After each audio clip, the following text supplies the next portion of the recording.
The CBS Radio Mystery Theater presents...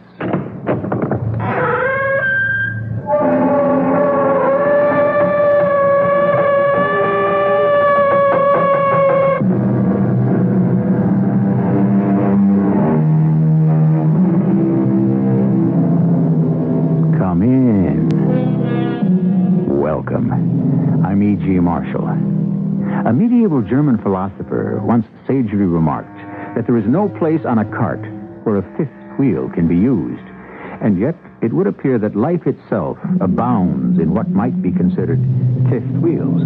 All those supernumeraries who are always coming along just for the ride. How easily they can transform a safe and pleasant promenade into a vulnerable, perilous pilgrimage. He had you, Fred. He was going to take away your home, wasn't he? Yes? You couldn't face your wife with that kind of news. No, I couldn't. Therefore, you killed him. I didn't. Hey, I know it looks bad, but I'm not the kind of person who could kill. I heard that before. I'm different, Captain. Oh, I heard that before, too. But I can prove I'm different.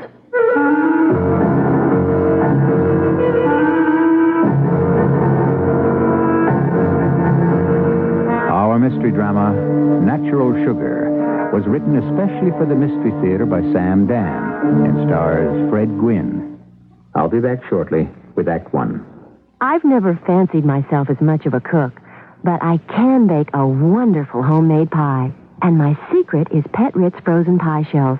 I found them one day in my grocer's freezer, and I've been baking pies ever since. I just fill a pie shell with fruit and pop it in the oven. My friends can't figure out how I can be such an average cook and bake such wonderful pies. But Pet Ritz pie shells make it easy. All you do is fill and bake with Pet Ritz frozen pie shells. I pledge allegiance to the flag. They were nice, clean-cut American kids who grew up to be Soviet spies. The Falcon and the Snowman. They masterminded a spy network that stretched from the CIA to the KGB to one of America's most powerful corporations. The Falcon and the Snowman is the true story of two kids who had everything going for them and sold it all to the Russians. The Falcon and the Snowman, a thriller, now from Pocketbooks. The sleek jet sets down at the Oslo airport. Robert Martin steps off the plane and quickly walks over to the customs counter. His luggage in order, he hails a cab and begins his search. A search that will take him halfway around the world. Robert Martin is searching for the world's finest furs. Not for himself, but for York Furrier of Elmhurst. He's already been to London, and from Oslo he'll fly to Leningrad. From this trip will come sables and silver fox, mink and muskrat. He has his orders. Only the best. By the time he comes home, he'll be exhausted. But he won't be alone. With him will be the finest furs in the world for the master craftsman of York. Furs for shoppers of the Midwest from York Furrier, 107 North York in Elmhurst. Master craftsmen doing what they do best. York Furrier, Chicago, New York, and Los Angeles.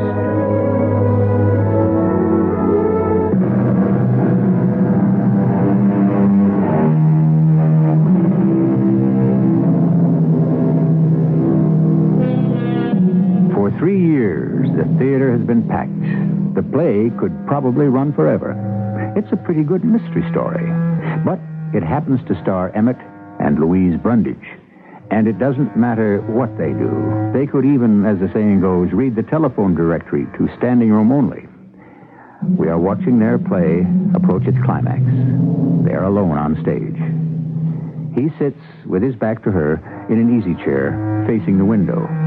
She is at the table pouring a cup of tea. And of course you want your own special sugar, my dearest. He nods his head. She picks up a paper sugar packet. There's a gasp from the audience. They know it contains poison. Breathless, they watch her tear it open and pour the contents into his cup. Here you are, my darling. He needs that cup of tea. He drinks with appreciation. Suddenly he stops. There's a look of terror on his face. He tries to speak. He cannot. The cup and saucer drop from his trembling hands. He pitches forward, falls in a crumpled heap on the floor. In a few moments, the audience recovers from its shock.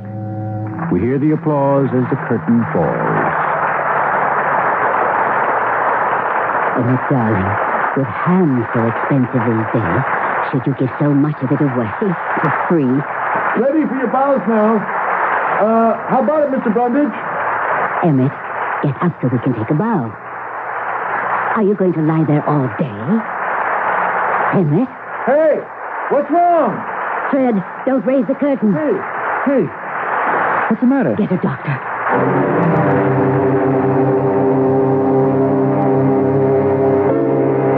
Don't touch anything on that table. Well, who are you? And what are you doing backstage? I'm Captain Altman of Homicide. Homicide? And, who are you? I'm Fred Bantam. I'm the stage manager. I see. Just, exactly what are you doing? Well, I'm getting ready for tonight's performance. Even if Mr. Brundage can't go on, his understudies are... Mr. Brundage is never going on again. What do you mean? He's dead? He's been poisoned, which is why I'm here. Poisoned? Are you sure? Well, I suppose you must be. What did you think had happened to him? Well, I thought he might have just collapsed, a heart attack or something.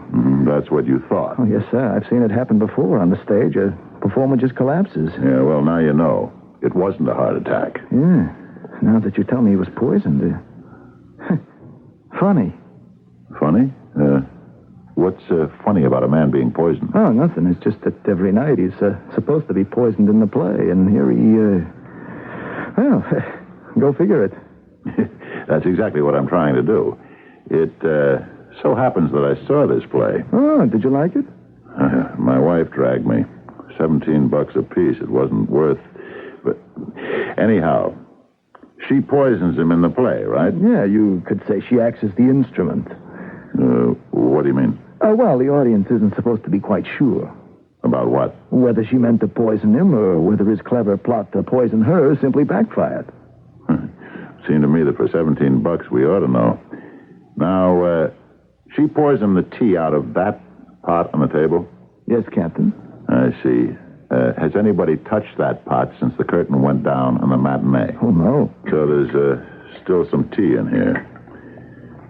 Say, Ernie, run this down to the lab, will you? I assure you, Captain, there's nothing wrong with it. How do you know? Well, because I brewed that tea myself.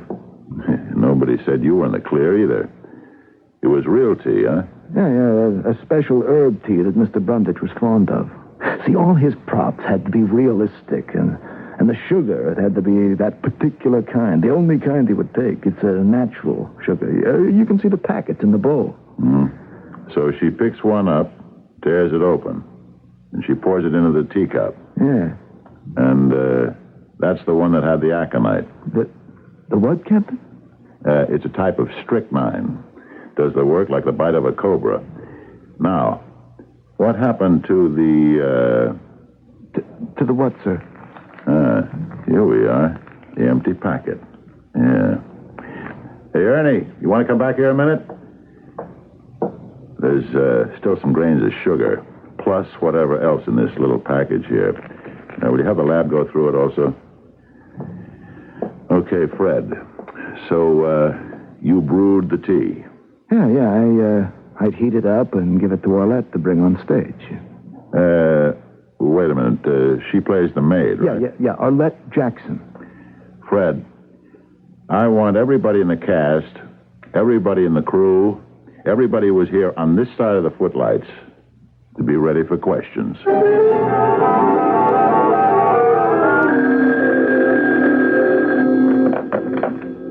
Captain Altman? Yeah? Okay, thanks. That was the lab. The teapot's clean, but the sugar packet was loaded. So now, Fred, how did it get there? I don't know, Captain. Who bought those packets? I did. See, we played 8 performances a week, and Mr. Brundage would use one for each performance. Now, they come 24 to the box, so I'd make sure at least every 2 weeks to... So where did you buy them? At the Aquarius. Where? Oh, that's a health food place. That's all Mr. Brundage would ever eat, health foods. So I'd open the box and place the packets into this little bowl on the table. I'd just have to remember to keep the bowl full. I see. So, how did the aconite get into one of the packets? I don't know. Is everybody here? Yes, sir. Oh, except for Louise Brundage. She's home. The doctor has her under sedation. Send in this, what's her name? This, Arlette Jackson. Yes, sir. Isn't it just dreadful, Captain? What do you know about it, Miss Jackson? Oh, nothing. I was watching from the wings, and I saw him drink the tea, and he fell down dead. It's awful. And you say it was murder? Yes, I do. Oh, that makes it even worse. Do you have any idea of who might have killed him? We all saw who killed him. Louise Brundage. What I meant was, you have any idea who would want to kill him? Oh, she would. Mrs. Brundage, why? Why don't you ask her? Thank you, Miss Jackson. Oh, is that all? There'll be more later. I hope so. Yeah? This is the first time I've ever been involved in a murder case. Are you involved, Miss Jackson? Well, what I mean is, it doesn't happen very often, and to think that this is all there is to it. You want more? It would be good for my career. Oh, don't get me wrong, but the publicity and all. Oh, I can just imagine how this sounds. Can you really? Cold-blooded, callous, and insensitive. But, you see, my name will be in the paper, and I'll be interviewed on all the TV news shows. Uh-huh. It's the publicity break I need. Mm-hmm. The break I've waited for all these years. Getting back to Mrs. Brundage, why do you say she might want to kill him? Because he was going to leave her. He was? Why? Because he'd found another woman. Who? Me.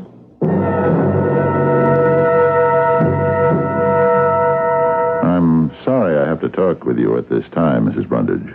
It's as good or as bad a time as any, Captain Altman. Mrs. Brundage, will you have any reason to want to murder your husband? No. That isn't what I hear. What do you hear, Captain? Backstage gossip? Well, was he having an affair with Arlette Jackson? Yes. Well, couldn't that be considered a motive? My dear Captain Altman, if I'd have murdered my husband every time he had an affair, he'd have died, well, I won't say 1,000 deaths, but he'd have needed more lives than a cat. Infidelity can be a motive. So I murdered him because he was having an affair with Arlette. It was more than an affair. He was going to leave you. For Arlette? Yes. Who says so? She does. I'm afraid Miss Jackson has her facts slightly awry. In what way? In every way. I may have been a bit too liberal with Emmett. You see, he was 55. Oh, he didn't look it. I'm 60. You certainly don't look it. Thank you, Captain. Well, we'd been married for almost 30 years. For most of them, he'd been an average, faithful husband. But something happened to him just after his 50th birthday. He suddenly had this terrible fear of growing old. But I don't think you could understand that. I do. I'm 51. Oh, you don't look it. And so he became, a health food nut. Natural foods, organically grown foods, all sorts of exotic roots and juices. And then, of course, there was the matter of his virility. Was he still desirable to young ladies? Well, you never know until you try. Wouldn't you say, Captain? Yeah, I guess that's right. But you held still for it. My dear Captain, one is faced with a choice of evils, and sometimes one can only select the lesser. If I divorced him, he would lose the anchor that held him to the world of reality. Was there another reason? Such as? Such as self-interest. Of course, Captain. One must never overlook self-interest. If he had died, it would be the end of the Brundages. Perhaps the world's most famous theatrical couple. Without him, I might become just another elderly actress looking for work. Yeah, but you wouldn't have to wait for a part. Ah, but I would. Emmett and I didn't have to spend years hoping for the right script, as so many actors do. Whenever we needed something, Emmett would sit down and write it himself. Let's get back to little Miss Arlette. Well, as I said, I tolerated Emmett's little liaisons as long as they did no harm to our professional careers. But Arlette Jackson was another breed of cat. You see, he had to give her something. What was that? A part in the play. Something for which she is absolutely unqualified. So I said to Emmett, "Darling, your extracurricular affair cannot be given stage center. She is ruining the play. She is out." Yes, and... Whatever else he is, or was, Emmett Brundage was first and foremost an actor. So therefore he said, "Darling, you're right. She must be given notice." You mean he had her fired? Yes, Captain Altman. And so now, how can it be said that Emmett Brundage was about to leave his wife for Miss Arlette Jackson? I don't know. I need a little more to go on. What do we know so far? We know we have a man who has what appears to be quite a formidable wife. He has quite an appetite for extramarital affairs. These would appear to be mutually exclusive, as indeed they were. Now, what we must do in Act Two is try to discover who did the excluding. Hey, what's the neat ravioli you can eat with a spoon? Oh, ravioli-os. What's the neat ravioli? The kids love it too. Oh, ravioli-os. Serve them raviolios for lunch today with plump beefy or cheesy middles and a tangy tomato sauce. Raviolios from the makers of SpaghettiOs in the new bright red can. Franco-American. Oh, ravioli-os. O's make lunchtime terrific. Rocky, do you believe that America is the land of opportunity? Apollo Creed does.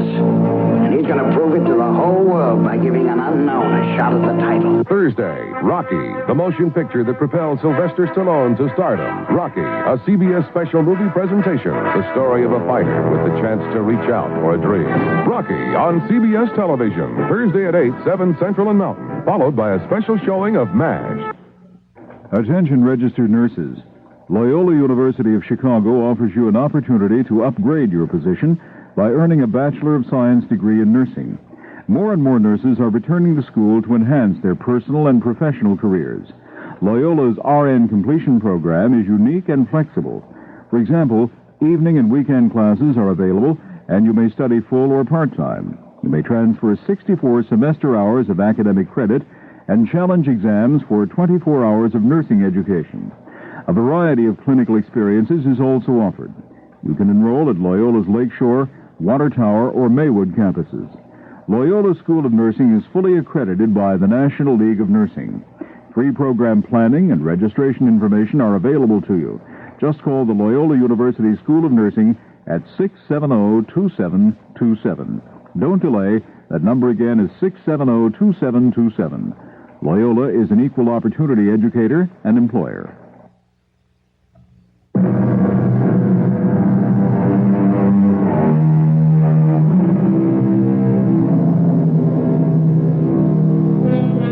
In professional sports, a man is hired because of his youth and strength, basically. When that is gone, he is fired. In private industry, a person is hired to perform a job. When that person's ability declines, for whatever reason, that person is fired. Yes? Now, a man marries a girl because she's beautiful and sexy. I know this has the most violent overtones of male chauvinism, but I'm merely reporting the world we live in. After some time, she's no longer beautiful. It's not so easy to get rid of her. So, what do a great many men do? They start looking for greener pastures. Fred. Yes, Captain. Is it true that Arlette Jackson was going to be fired? Yes, but we were sitting on it till we could get a replacement. Why? I guess it was pretty common knowledge she and Emmett Brundage were having a thing. I see. And Mrs. Brundage didn't like it? Well, it was partially that. What was the rest of it? Well, he was getting tired of her. I see. If it hadn't been for the relationship she was having with Emmett Brundage, would she have gotten the part? Are you kidding? Maybe she's got the legs to be a showgirl in Vegas, but she doesn't belong on a Broadway stage. So, we have a three-character play on the stage. Mr. Brundage, his wife, and the maid. It's one set, a library. Yeah, everything happens right here? Yes, sir. You never change anything on the set, right? It just remains in position. Here's the table. It has the bowl with the sugar packets. It's here all the time, right? Yes, sir. Yes, sir. Everything you need for the play is also here all the time. The only thing that gets brought on is the teapot and the tray with the cups and saucers. That's right. But the poison, it doesn't come from the teapot. It's in one of the packets on the table. And Mrs. Brundage is the one who pours it into the cup. Now, how does Arlette manage to get her to use the right packet? Are you saying that Arlette murdered Mr. Brundage? I'm saying we should discuss it further.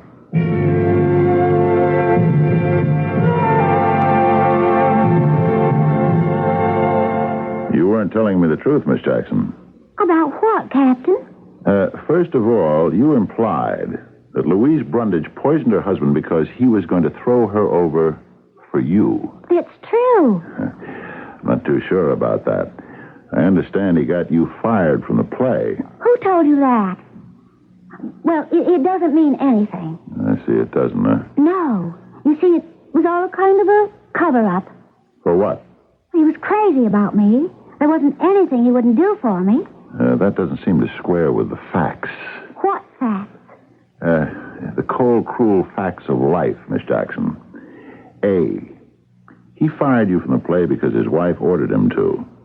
B, according to the best available information around here, he was getting tired of you anyhow. Do you want to hear what was really going on? What? Well, to begin with, you're a man. Who'd you rather come home to, me or an old bag like Louise? Miss Jackson, Louise Brundage has certain charms. Oh, yes, but she's had him too long. He wasn't in any position to cross her. Oh, not yet. And why is that? Well, they had this kind of magic. You know what I mean. It was worth $1 million a year. He wanted to do one more play. Yeah? Well, he was writing it. Uh-huh. It would be a play in which the wife would commit suicide and the guy would fall in love with this beautiful young girl. You get it? Go on. And in the end of the play, he would have such a great scene with the young girl that the public would want to see the two of them together again. We would be perfect foils for each other. Mm-hmm. All this he told you? Yes. Stick around. I'm going to want to talk to you again.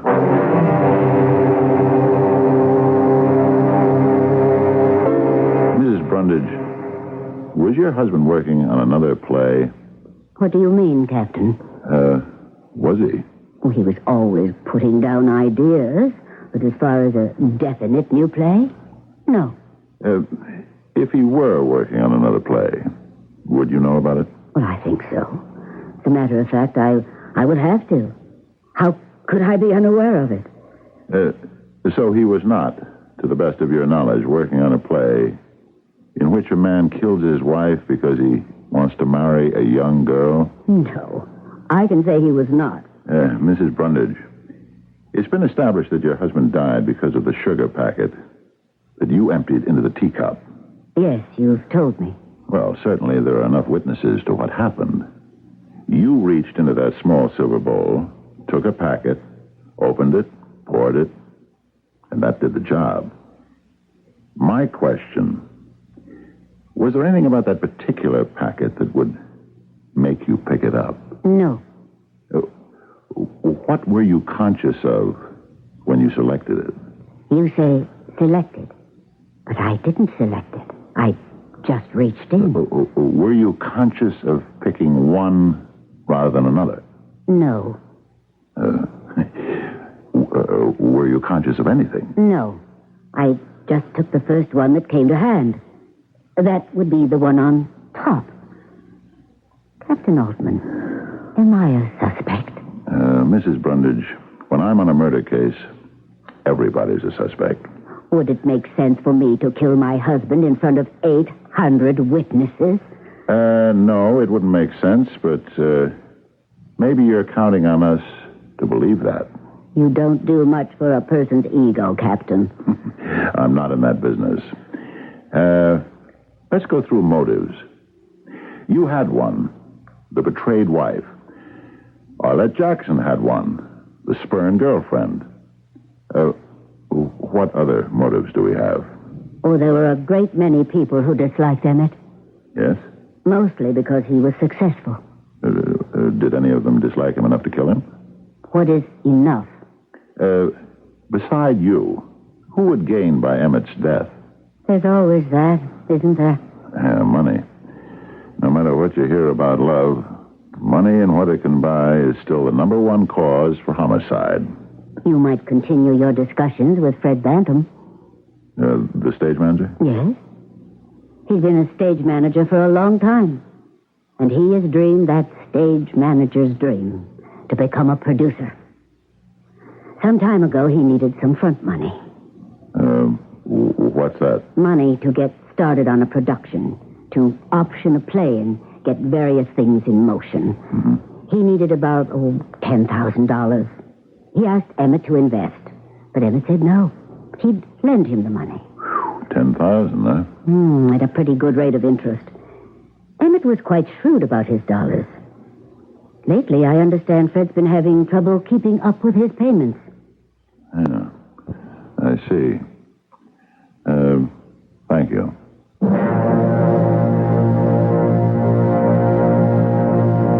Fred, look at the silver bowl with the sugar packets in it, will you? What about it, Captain? Now, you generally keep it pretty full, right? Yeah, we can't take a chance on running short. Uh-huh. Somebody had to prepare a packet. The one here that we had analyzed at the lab, grains of the poison were still in it. What he or she did was to carefully slit the packet open, slip in some of the poison, and then glue it together again. If you look closely, you can see where it was done. Now, if Louise Brundage did it... are you accusing her? I said if. She'd have known which packet it was. But if Arlette is guilty, how would Arlette get her to pick up the right one? Are you accusing Arlette? Or, how would you get Mrs. Brundage to pick up the right one? Hey. Are you accusing me? Not much of a problem. You or Arlette would place the poison packet on top of the others. The very top one. That's the one she'd automatically pick.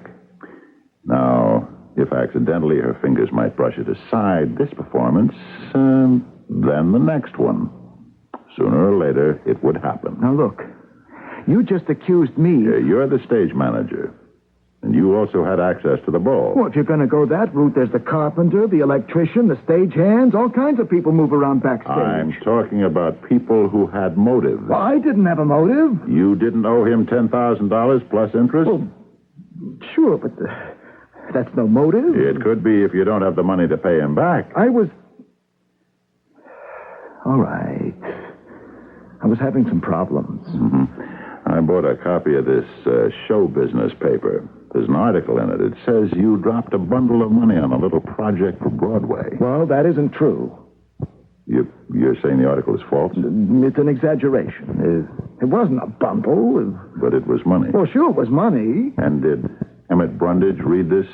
He heard about it. And was he angry? Yeah, you could say he was. I would assume his point was, if you could raise money for a project, you could have raised money to pay him back.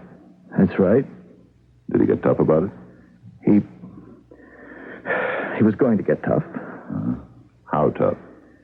We own this piece of property up on the lake, my wife and I. It's worth maybe $10,000-$12,000. But it's the one thing my wife would never part with. She's got this dream of building a cottage there when I retire. Mm-hmm. And he could make you sell it. Yeah, he could. I'd put it up as collateral. And you just couldn't face your wife with that kind of news. No, I couldn't. So, you killed him? No, I didn't. Come on, Fred. I know it looks bad, but I didn't kill him. I'm not the kind of guy who could kill anybody. I've heard that before. Yeah, I know you have, but I'm different. Captain, I can prove I'm different.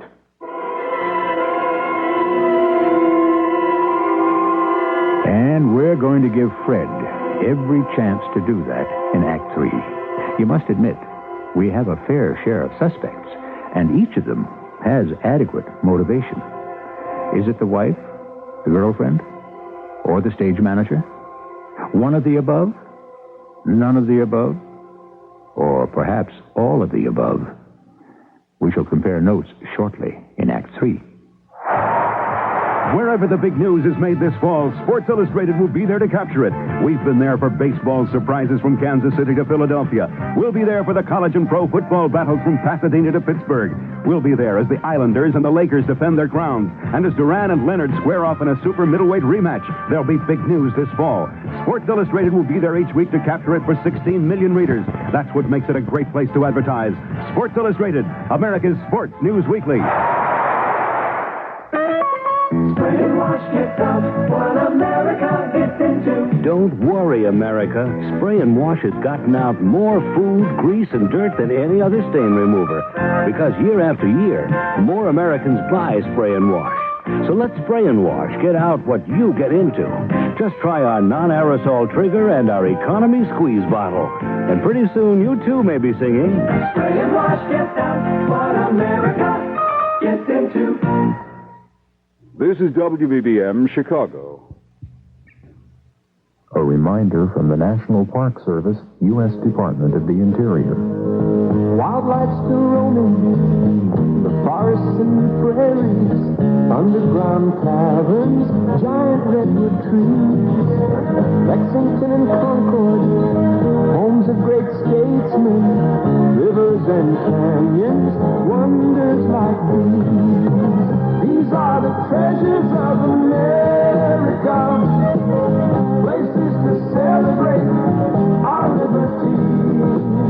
Wonders of nature, wonders of man, places to touch our history.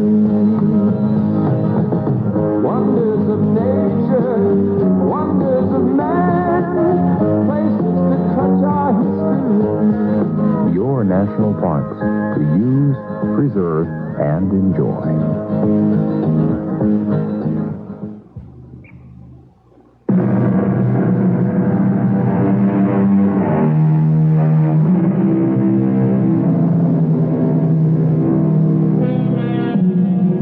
There's a certain debt that cancels all others. It may be a debt of honor or a debt of money. It may be a debt of love or a debt of hate. But given the time and the place and the temper, it becomes the debt that must be paid in blood. Only life itself can satisfy the claim. It happens because the debtor forgets that a man or a woman can be pushed just so far and no further. I couldn't kill anybody, Captain. I swear to you, I'm not a killer. Sure. You gotta believe me. It's a fact. Look at me. What am I? You're a stage manager. That's right. And it proves my point.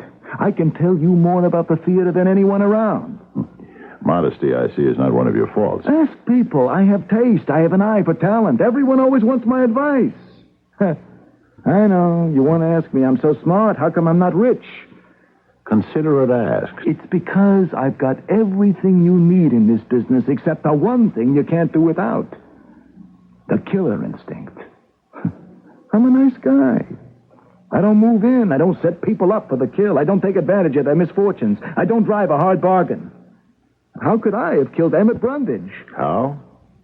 Because the worm eventually has to turn. Somewhere along the way, Brundage takes a stand. And if that real estate means what it did to your wife, You'd have to kill for it. No. I've seen guys like you. The little woman's been picking up the tab for all those busted dreams of yours all these years. She's been doing without. She's been living on hopes. You just couldn't face her with what you'd done. That's right. I couldn't. You had to kill him. There was no other way. Oh, yes. Yes, there was. What?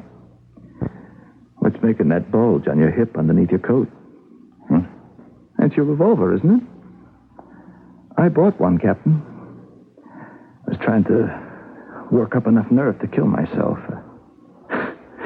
And then this thing happened. Yeah. So what? You're still not off the hook.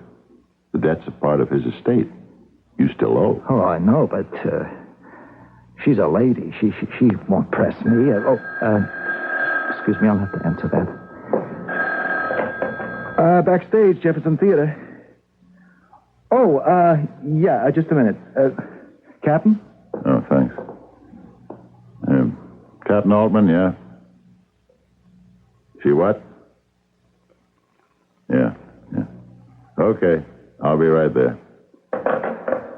Well, looks like your lucky day, Fred. Arlette Jackson just confessed to the murder of Emmett Brundage.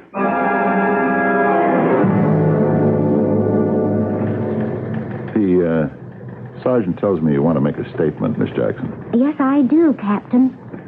Why did you kill Emmett Brundage? You know why?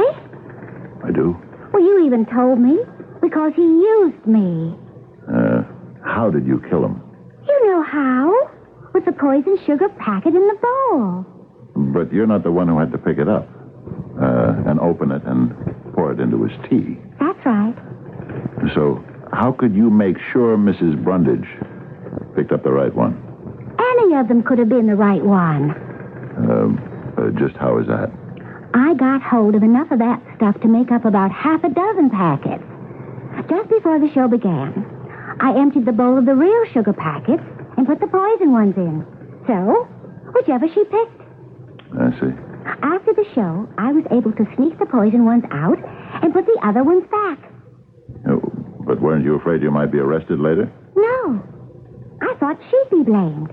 Well, you know, the jealous wife angle. Just why do you want to confess? Why? Because I'm guilty, that's why. I thought I could get away with it. But I've got a conscience. It would bother me too much. All right, Miss Jackson. Ernie, get a typist in here, will you?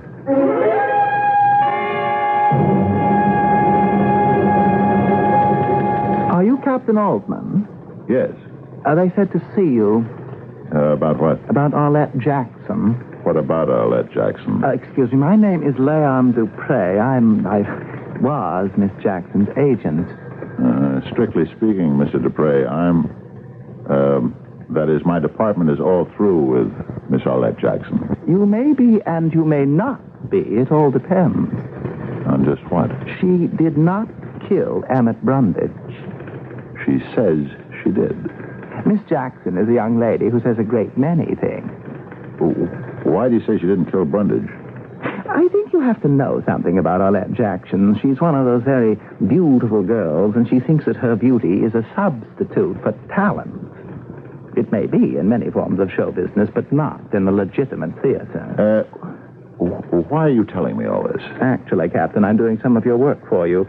She wanted our office to represent her. I said, I'm sorry, I didn't feel we could get her any work. She said, I can get a job just like that. And she did, quite a plum in this play with the Brundages. Go figure. So we took her on. But then, of course, the bubble burst. He was going to fire her. Which was her motive for the killing? I met with her a day or so after Brundage was poisoned. The play was finished, and so was her alleged career. I tried to explain it, but she wouldn't listen. She kept saying, Leon, I'm going to get $1 million worth of publicity. You'll be swamped with offers from Broadway, Hollywood, TV. I'll be your biggest client.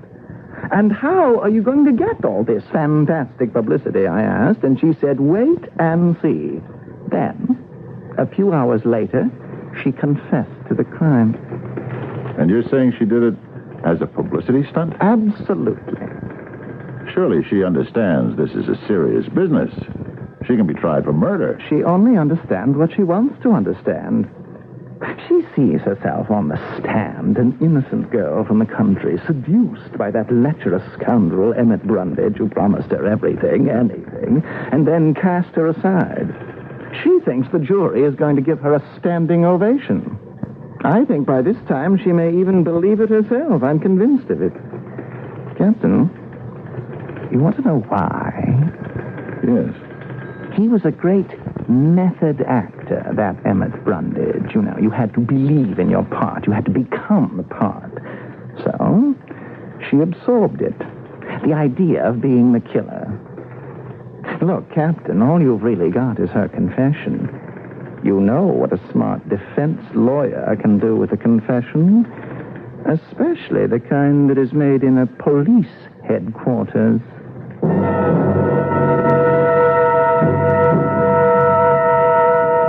And so, Rex, if you think I'll put up with your insufferable patronizing just for the hope, the remote possibility that you'll favor me with a smile, an occasional kiss, permit me to tell you in no uncertain terms that the answer is yes. Yes, my darling. Yes. Thank you, Louise, darling. That was marvelous, as usual. And thank you so much for coming. It's like old times. Very old times, Roger. We'll be in touch. Oh, hello. They'd said I'd find you at this theater auditioning. We better move back to the stage door. Oh, I haven't had to do this in 30 years. How about a cup of coffee? I noticed a place next door here. Oh, thank you. I can use one.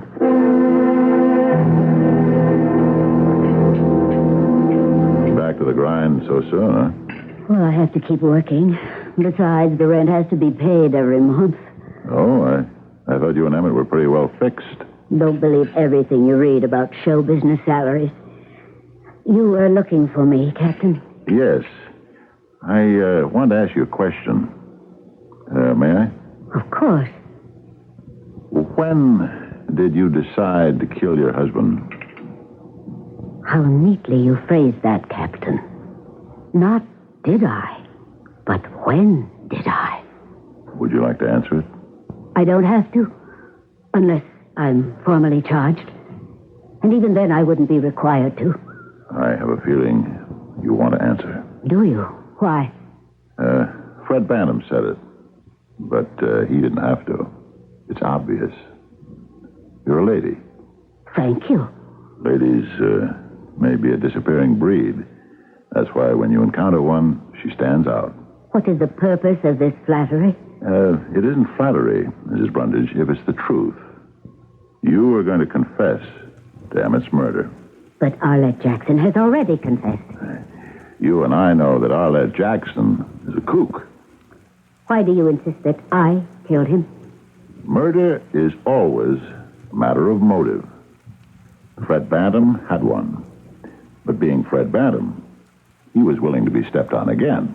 How well you know him, and on such short acquaintance. Mm-hmm. Arlette, there's always another guy somewhere for her. Oh, yes. She has a long way to go before age catches up with her. It caught up with you. Finally. Yes? Your husband was a fool. You see, he was writing a new play. Oh? Mm-hmm. I used to help him. He said to me, what would a woman write in a suicide note? A woman who would want to kill herself because her husband no longer loved her. And so I sat down and wrote such a note, filled with melodrama about life being at an end, no longer worth living. Yeah? And what about it? Well, I wrote it, and I forgot about it. Then one day I came to the theater early. I overheard a conversation between Emmett and Arlette. She said, you promised to get rid of her, and he said, I will. Wait. I have a foolproof way. Everyone will think my wife did it herself. Yes?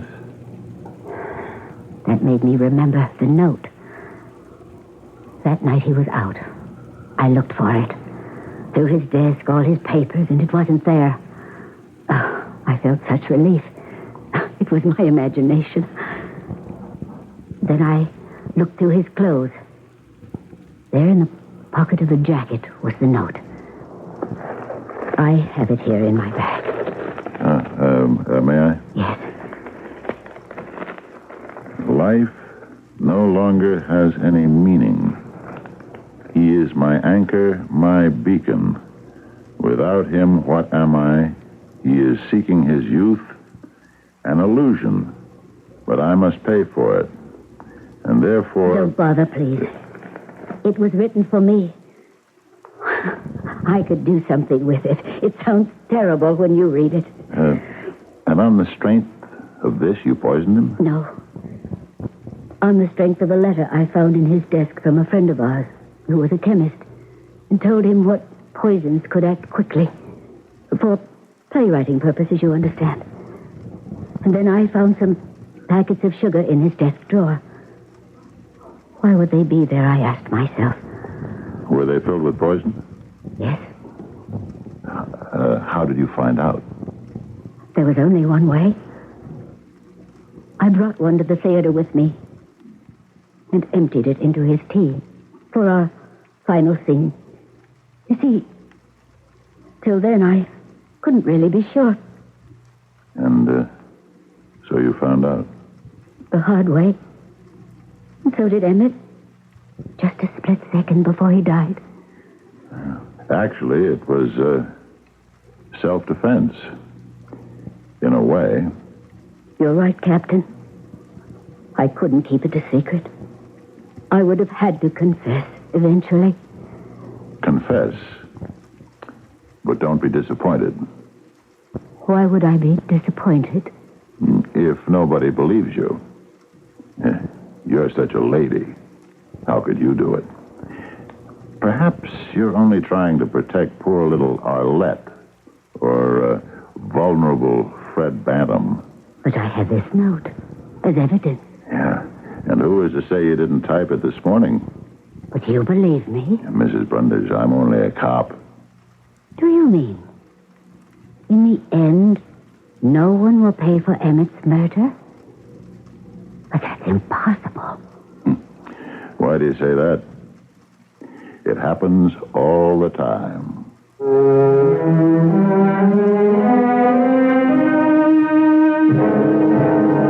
It does happen often enough.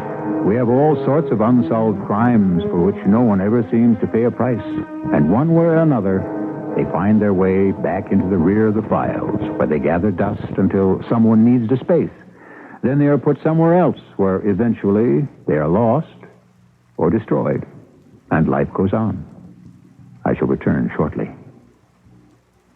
A message from CBS Television. Hello, I'm Charles Kuralt.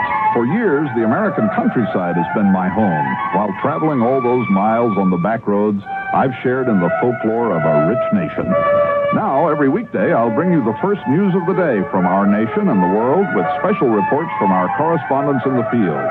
So join me for Morning from CBS News. Charles Kuralt in the morning, only on the CBS Television Network.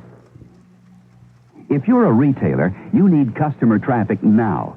Radio is the hot traffic builder. This station will tell you how the right message, the right promotion, the right schedule can make your sales grow fast. Every day, radio reaches more adults than newspapers, TV, or magazines. So get radio sending the people your way. Heat up customer traffic and sales now. Radio, it's red hot. Get more facts. Call this station or the Radio Advertising Bureau. They brought you this message.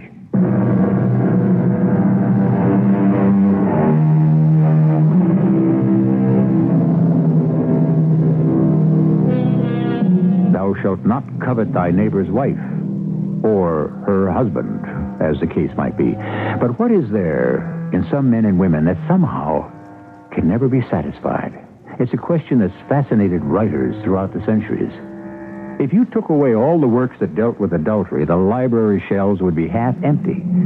There would be almost no theater, and your movie and TV screens would hardly ever be lit. One thing you have to say for sin: it has inspired some of the great stories.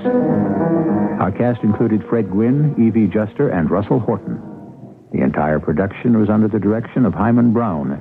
And now, a preview of our next tale. This seems to be the whole point of contention, Elwood.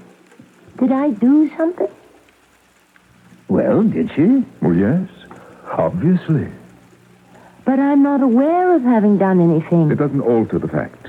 Even if it were an unconscious act, it would still disqualify her for the position. Mr. Townsend, I wish you would tell me. I would rather not. I was willing to let the entire episode be forgotten, and you would have been well advised to do the same. Elwood, what are you trying to say? As you know, Paul, I always try to avoid an unpleasantness. I was willing to let it go, take my loss quietly, and forget the entire affair. Your loss? You saying that Miss Pruitt took something? Yes. Miss Pruitt stole something. It's a lie. It is true. Miss Pruitt is a thief. This is E.G. Marshall inviting you to return to our Mystery Theater for another adventure in the macabre. Until next time, pleasant dreams.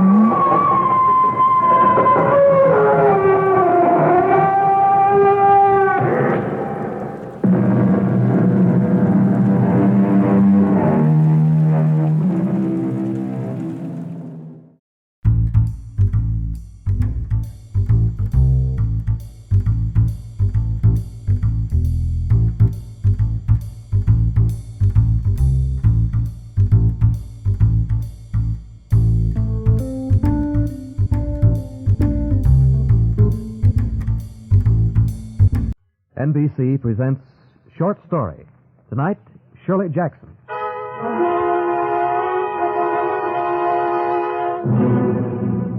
She's novelist and short story writer, master of the sunny mood that turns to terror in a single sentence. But her statements are not dark for the sake of darkness, rather for the bitter truth that's in them. Shirley Jackson. Tonight, one of the most dramatic and horrifying of the Shirley Jackson stories, The Lottery.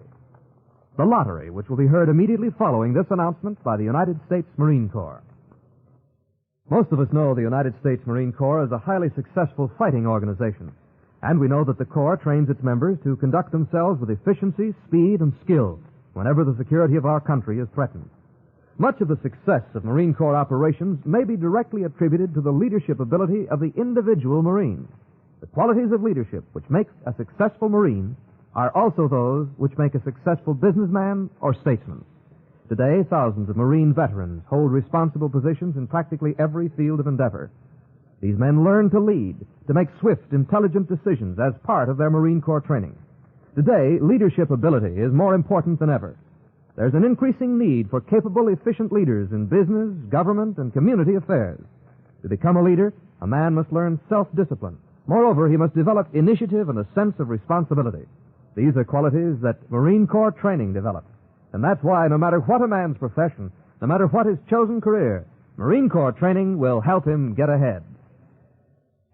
Here now, The Lottery by Shirley Jackson.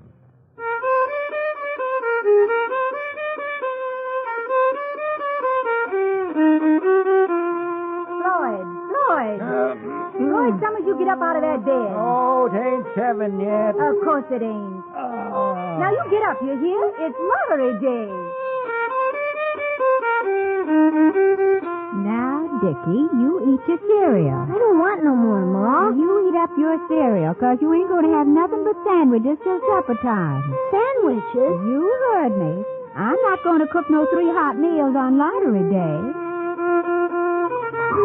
All right, Davy, that's enough of the chickens. Shoot. Thanks, Law, shoot. Come on now, son. We got to fork hay down for the cows. We won't be back all day. Ma coming, too? Just like Sunday for church? Yeah, that's right. All folks in the town line will be in today for the lottery. I can't find my collar stud. Who took my collar stud? Ah, just don't fret, Grandsire. It's around here somewhere. If I can't find my collar stud, I ain't going. 77 lotteries I've been to, never missed a one. Flora, you find my collar stud, you hear?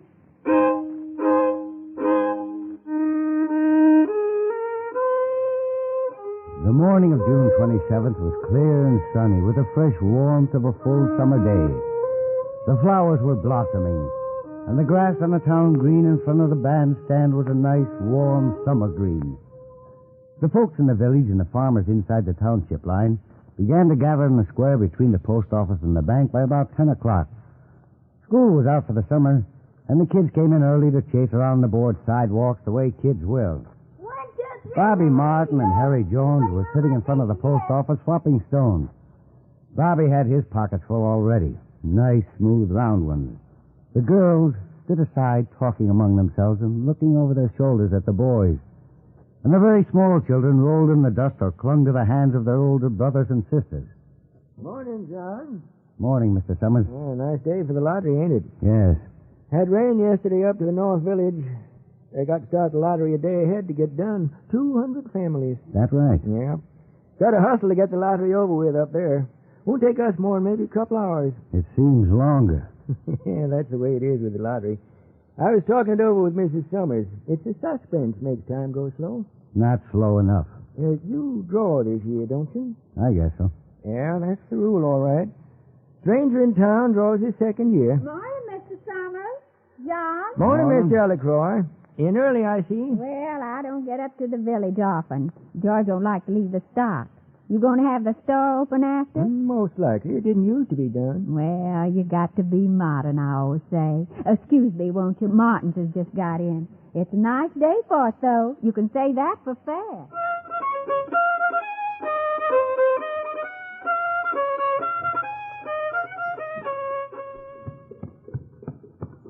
Can't you go faster, Pa? We'll miss everything. Oh, don't worry, Davy. We'll get there in plenty of time. I want to go into Summer's store after to get some patterns. Elsie Dunbar told me he's got some new ones in for short-waisted figures. Let's not talk about it, Tessie. What do you mean? I've got that flowered stuff left over from last year. And if I can get a good pattern... I don't want to talk about after. Oh. Come on, Pa. Can't we go a little faster? All right. Up there. Get up. Up there. I was talking to John Gunderson. The school teacher? Mm-hmm. He's got a draw this year. It's only right. Second year in town. I told him I was thinking of packing and moving out. Bill Hutchinson, you crazy? I told him I was going to pack the wagon and tie the stock onto the end of it and just move out. You mean just leave the farm? That's right. I was going to do it before lottery day this year. That's crazy, Bill. Where would you settle? Well, your folks have farmed that ground since heaven knows when. Yeah, I know. I was going to just move out. It's too late now. Oh, Bill, you talk the same way every year. No sense to it. No, there's no sense to it. A woman sees things like this clearer. You just don't think about it, that's all. You come in for the lottery, then go to Summers and buy something nice. Talk to folks. Why don't you look at it that way, Bill? I suppose you're right. School teacher agreed with me, though. Go on, get up there. Oh, that's the way, Pa. Hurry up. We'll miss all the fun.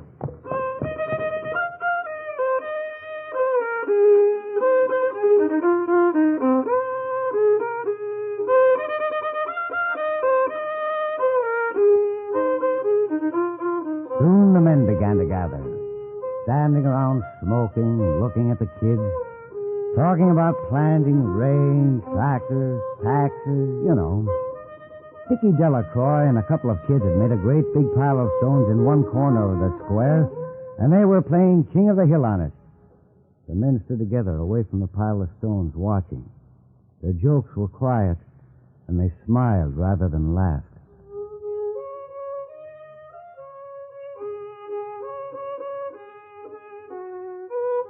They're nice-looking folks, aren't they, John? Yeah, they're nice. You don't see them all together except on lottery day. Of course, there's Sunday and church, but some go to the Congregationalist and some to the Baptist, and folks like the Dunbars don't go nowhere. Morning, Mr. Summers. Morning, Tessie. I've got those patterns in. I'll be over right after. John? Morning, Bill. I want to talk to you. Hello, Summers. Morning. Don't worry about me. I've got to see about the box and all for the drawing. Oh, morning, Tommy. Well, it's the day. Yeah. You going to draw? I've got to. That's the rule. You said you wouldn't. You sat there in the post office and said you wouldn't. I know, but I'd have to leave town. It isn't easy to get another school this late. Well, anyways, you only draw for yourself. Tessie keeps talking about after. Starts me to sweating. She keeps talking about buying a pattern up to the summer store after. Short-waisted, she said. I suppose you get used to it. I suppose if you've always had it, you don't think about it. I don't. I lived in the village all my life. I don't get used to it. Mark, can I stay with Dickie Delacroix? Can I stay with him? No, you got to stay with the family, Davy. Oh, the other kids got all the stones. Can I stay with them? Davy, I said, Davy, come here. Davy. Look at that. He's having fun. All the kids are having fun. Why? That's what I want to know. Why? You're a farmer. You know the answer. You told me you couldn't find anything in the book says it has to be. It stands to reason you find it in the books, don't it? This isn't my part of the country, Hutchinson. I don't make the rules. It don't stand to reason you could try to find out the truth. That's all I say. You can't argue with the folks about the lottery. I've tried. No, you can't argue with folks. Well, anyways, it's a nice day for it.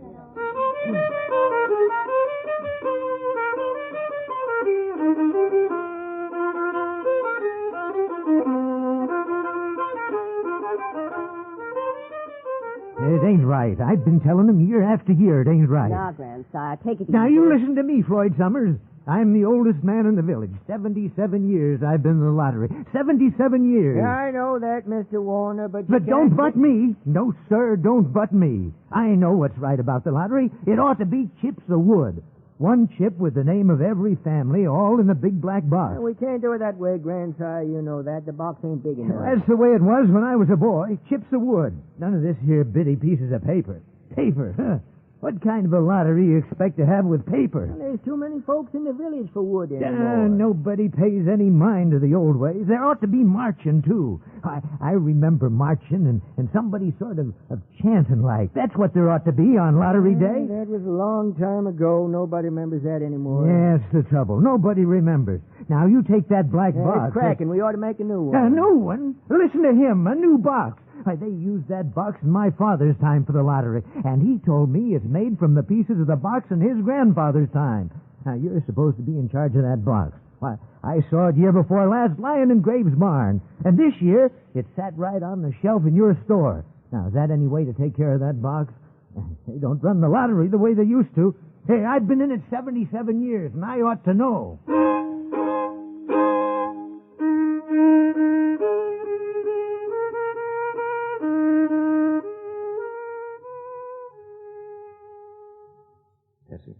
Tessie, come here. What? Oh, excuse me, Miss Delacroix. All right, Chester. Tessie, Now, what is it, Bill? where's Davy? Playing with the other children there by the stone. Get him over here. Why? We're hitching up and getting out. Oh, we've got to wait for the drawing. We can't go now. I said we're going now. Oh, Bill, don't be silly. First place, we came all the way into the village for the lottery.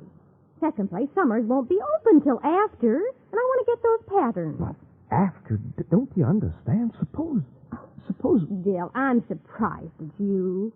Why, nobody else acts this way. You've just got to take it as it comes. You're a farmer. You know that. What's that got to do with it? Well, you didn't take on when the hog died of cholera before killing time. You just went on. But that's different. It just happened. You can't help it. If don't go. No, I won't. Neither will you. I don't get into the village often, and lottery day is one time I can see all the other women and talk. I'm not going back till it's all over supper time. My goodness, Bill, you'd think it was something unusual. Lottery comes every year. It always has.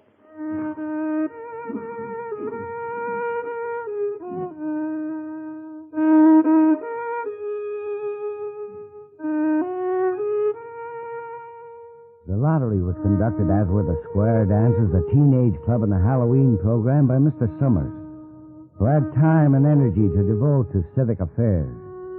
He was a round-faced, jovial man, and the people were sorry for him, because he had no children, and his wife was a scold. He was busy in the middle of the square with a little black box, setting it up and balancing it on a three-legged stool. One of you folks want to give me a hand with the box? Mr. Martin? All right, boy. Just hold it on the corner steady there. Watch his hand, Summers. Now we're going to do this fair and square just like always. Now, last night up at the coal company office, Mr. Graves and I made up the slips of paper. It ought to be chips of wood. What kind of fiddling lottery can you have with Now, chips Grandsire, don't you interrupt Mr. Summers. They're in the box here. Anybody wants to can haul them out and check them over. Time now for the swearing in. Mr. Graves will administer the oath to me. I expect, as usual, we'll waive election. Didn't used to be no election. Used to pass from father to son. All right, all right. You, Floyd Summers, solemnly swear to carry out the duties of this lottery without fear or favor or prejudice, bias, or any other untoward acts of omission or commission, so help you? I do. You tell him, Floyd. Well, I expect now we're ready. We'll proceed as usual, drawn by families according to the rules. Wait a minute. Wait a minute, Floyd Summers. Looks like another interruption. Oh, morning, Mrs. Martin. How do you like that? Clean forgot what day it was. Hello, Tessie. Morning. Thought my old man was out back stacking wood. Then I looked out the window and the kids was gone, and I remembered it was the 27th and came a-running. Did I miss anything? Oh, you're in time. They're still talking away up there. We was just beginning, Mrs. Martin. Now, you just take your place with your family. My hand's still wet from the dishwater. Well, now, I guess you better get started. Let's get this over with so you can get back to work. Ain't anybody here? Huh? Well, now, this ain't the drawing, just checking the list. Now, Adams? Well, I'm glad to see you. I missed you last Saturday. I guess you made it after all, huh, Miss Martin? Well, now, Tessie, between you and me, I knew it was lottery day, but you wouldn't have me leave the dishes in the sink now, would you? Dunbar. Dunbar, come on.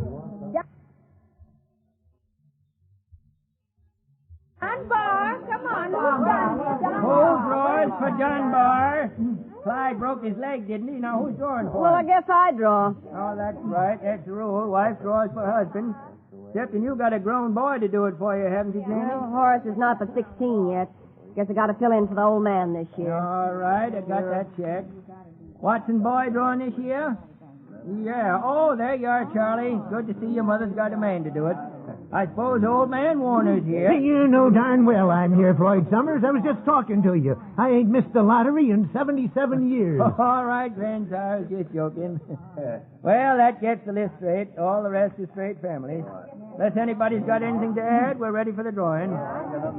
Now then, Adams. All right, Steve. Just draw any one. Don't look at it till after. Next, Adamson. Right, that does it. Anderson. Seems like they changed the order of drawing, don't it, Tessie? Oh, no, that's the way it's always been. Seems like there's just no time at all between lotteries anymore. Seems like we got through with the last one only last week. I declare the way time flies. Time sure goes fast. Delacroix. There goes my old man. Now, don't worry, Agnes. Dunbar. Is that you, Janie? Well, you ladies will excuse me. Come on, Janie, you're holding us up. There she goes. I'm coming. Well, folks shouldn't hold up the lottery. It takes up a perfectly good morning as it is. Well, last year it didn't get time for half the things I meant to do in town. You're right, Tessie. My old man says he don't like lottery day because I always run the bill up at summer sky high. John Gunderson. Oh, there goes the schoolmaster. I'm not going to draw, Mr. Summers. He's got to draw. Now, John, you know the rules. This is your second year in the village. I know, but I'm not going to draw. Now, don't be contrary, boy. Everybody draws in the lottery. What makes you better, schoolmaster? I don't believe in it. Now, that isn't the point, John, and you know it. Listen to him. He don't believe in the lottery. You hear that? Now, take it easy, Why, Grandpa. we've always had the lottery. Everybody knows that. Always have and always will. Over in the North Village, they're talking of giving up the lottery. Pack of crazy fools in North Village. Listen to this idiot. Nothing's good enough for him. Next thing you know, they'll be wanting to go back to living in caves. Nobody work anymore. Live like that for a while. They don't have the lottery up where I come from. Stopped it years ago. Maybe so, but we ain't fools. Not here. Used to be a saying. Lottery in June, corn will grow soon. Now, you listen to him with his books and ciphering. First thing you know, we'll all be eating stewed chickweed and acorn. You're right, Grandpa. Sure. There's always been a lottery. Bad enough it ain't what it used to be with Floyd Summers up there joking and all. But there's always been a lottery. But why? Why? I tell you, they stopped it up north. More villages every year. And the corn grows just as high. Nothing but trouble in that. Pack of fools. Now, you ain't no farmer, Gunderson. Old man Warner's right. Yes, sir. Lottery in June, corn will grow soon. That's the way it's always been. You can't get around that, schoolmaster. Lottery in June. But nobody knows you've never tried. You just go on and on every year the same way. You're darn tootin'. And we're going right on just like we always done. What call is a young outsider to talk that way on lottery day? That's what I'd like to know. Don't get raw, 77 years I've been coming to the there's lottery. no reason for it. No reason. Year after year for generations on June 27th. If you'd only think. If you'd only try. If you were willing to use reason instead of blind obedience to a crazy outworn That'll tradition. be about enough, John. You spoke your piece. Now we better get down to business. Rules say if anybody balks, the committee draws for him. Now, that right, folks? It certainly is. That's right. Yes, sir. Now, I'm going to call you again regular and proper. If you stand mute, we'll go right on and draw for you. Now, which is it? All right. All right, I'll draw. Fine. Now, let's get on.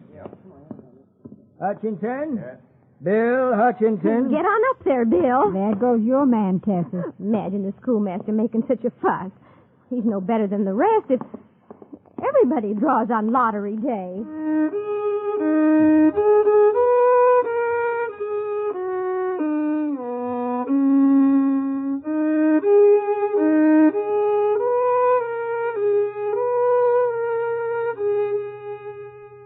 All right, sir. Now the last one. Warner. Yes, sir. I'm right here. All right, then, sir. Take it easy. It's no rush. This makes the 77th year I've been in the lottery. Yes, sir.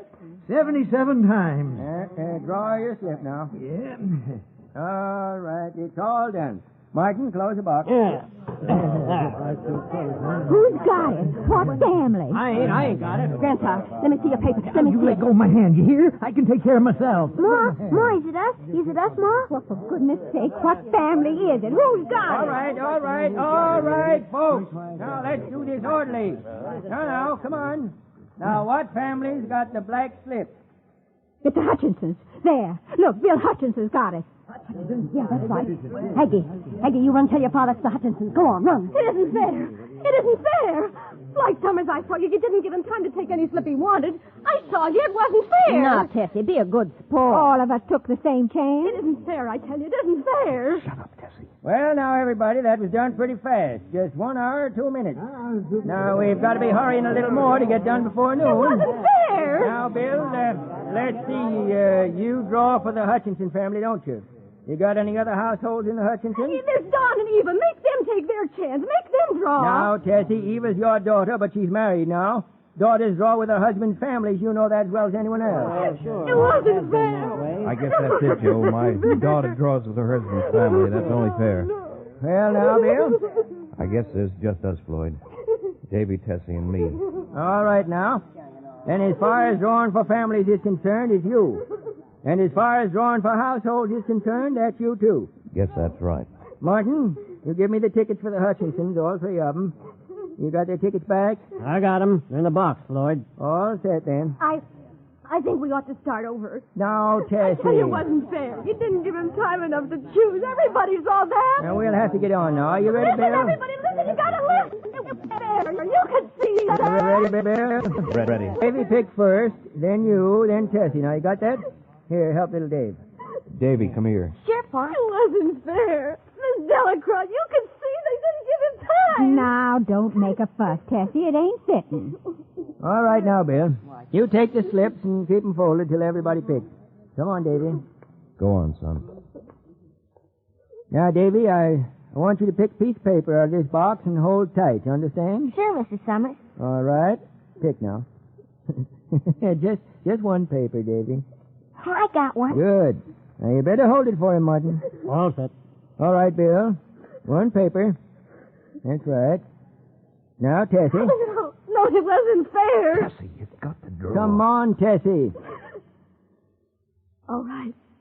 I hope it ain't the child. Don't It's seem not the way right. it used to be. I tell you, there ought to be chips of wood. Lottery ain't like it used to be. People ain't the way they used to be. Quiet now, folks. Now, let's open the papers. Davy? Come on, Davy. Open your paper. There's nothing on it. Well. Bill? Mine's blank. Then I guess it's Tessie. Oh, no. No. Show us her paper, Bill, just for the rules. Tessie, open your hand. No. Come on now, open your hand. No. Yeah, it's Tessie, all right.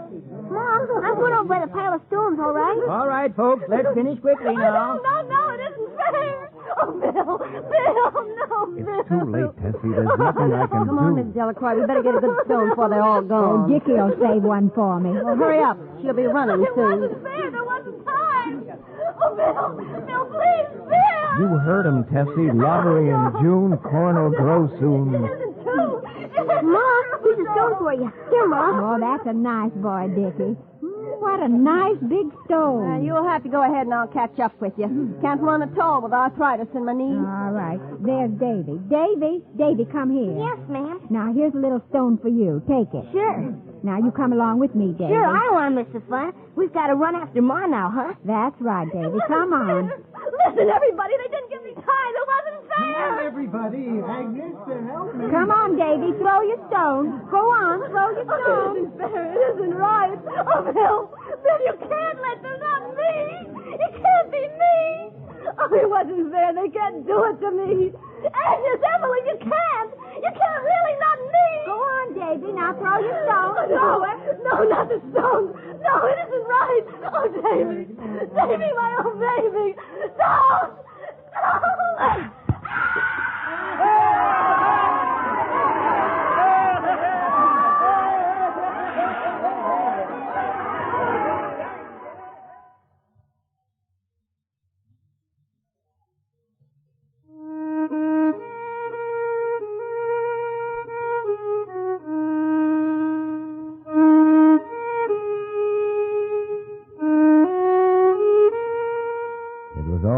By noon. The sun was hot on the square, and the men stood around the blacksmith shop smoking and talking about planting and tractors and taxes. And the women gathered in summers and bought yard goods and patterns and notions. The little children played in the dust, throwing pebbles at each other. The lottery was over for this year. Lottery in June, corn will grow soon. Next year. Next June 27th. Well, maybe we'll learn. Maybe there'll be no lottery. Maybe we'll begin to reason, to find the truth. Maybe we'll find out we don't have to pick out folks in the lottery just because our fathers and their fathers did it. Because it always was that way. Maybe next year there won't be a lottery. It's up to all of us. Chances are there will be, though.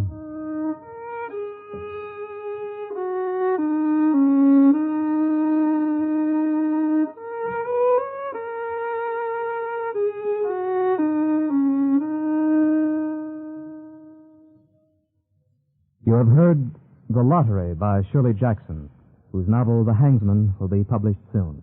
The adaptation was by Ernest Kenoy of NBC.